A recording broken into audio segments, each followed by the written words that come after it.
সুপ্রিয় শিক্ষার্থী বন্ধুগণ ও সম্মানিত ভিউয়ার্সবৃন্দ, শিখলিকি চ্যানেলের পক্ষ থেকে সবাইকে আন্তরিক অভিনন্দন ও শুভেচ্ছা জানাচ্ছি। বরাবরের মতো আজও আমরা বারবার পরীক্ষায় আসা একটি জটিল বিষয়কে চন্দে চন্দে সহজভাবে শিখতে যাচ্ছি। আজকের এই ভিডিও ক্লাসটি মূলত তাদের জন্য যারা পরীক্ষার হলে কনফিউশনে পড়ে জানা প্রশ্নের উত্তরটিও ভুল করে আসেন। এই ক্লাসটি দেখার পর আর আপনাদের ভুল হবে না। তো চলুন আর দেরি না করে ক্লাসটি শুরু করি। আজকে আমরা শিখব এশিয়ানভুক্ত 10টি দেশ। এশিয়ানভুক্ত 10টি দেশ। এশিয়ান কি? এশিয়ান হচ্ছে দক্ষিণ পূর্ব এশীয় দেশগুলোর সংস্থা। দক্ষিণ পূর্ব এশীয় দেশগুলোর সংস্থা। এশিয়ানের পূর্ণরূপ হচ্ছে association of south east Asian Nations. Association of south east Asian Nations. Asian প্রতিষ্ঠিত হয় 1967 সালের 8ই আগস্ট।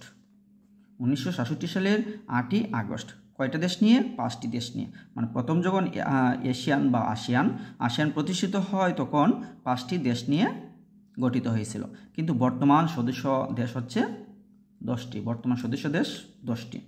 এশিয়ান এর সদর দপ্তর ইন্দোনেশিয়ার জাকার্তায়। এশিয়ানভুক্ত এই 10টি দেশ আমরা মনে রাখবো এভাবে যে বিসিমামা ব্রুফিতালা কই। বিসিমামা ব্রুফিতালা কই। এটা এইগুলোর দেখে নাম ব্যাখ্যা লিখছি কি? বিসির ভিদিয়া হচ্ছে ভিয়েতনাম, সি দিয়া সিঙ্গাপুর। বিসি ভিয়েতনাম, সিঙ্গাপুর। মামা প্রথম মা দিয়ে হচ্ছে মালয়েশিয়া, তারপরের মা দিয়ে হচ্ছে মায়ানমার। ব্রু দিয়ে হচ্ছে ব্রুনাই, ফি দিয়ে হচ্ছে ফিলিপাইন। তালার তা দিয়ে হচ্ছে থাইল্যান্ড, লা দিয়ে হচ্ছে লাওস। কইয়ের ক দিয়ে হচ্ছে কম্বোডিয়া, রস্বই দিয়ে হচ্ছে ইন্দোনেশিয়া। তো কী শিখলাম? বিসিমামা ব্রুফিতালা কই। তো দেখেন এই এশিয়ানভুক্ত দেশসমূহের সাথে আমরা কি মনে রাখতে পারি? দক্ষিণ পূর্ব এশিয়ার দেশসমূহগুলো মনে রাখতে পারি। দক্ষিণ পূর্ব এশিয়ার দেশ এখানে হচ্ছে 11টি। কি যে এই চন্দ্রটা আমরা শিখছি, বিসিমামা ব্রুফিতালা কই প্লাস পূর্ব তিমুর। মনে রাখবেন কিভাবে? বিসিমামা ব্রুফিতালা কই প্লাস পূর্ব তিমুর।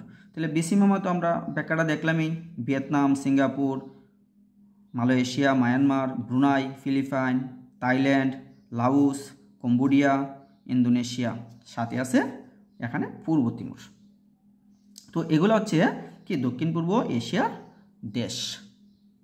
তো প্রিয় ভিউয়ার্সবৃন্দ, ভিডিওটি দেখে আপনারা কতটুকু উপকৃত হলেন কমেন্টে জানিয়ে যাবেন, এবং যদি ভালো লাগে তাহলে শেয়ার করে বন্ধুদের মাঝে দেখার সুযোগ করে দেবেন।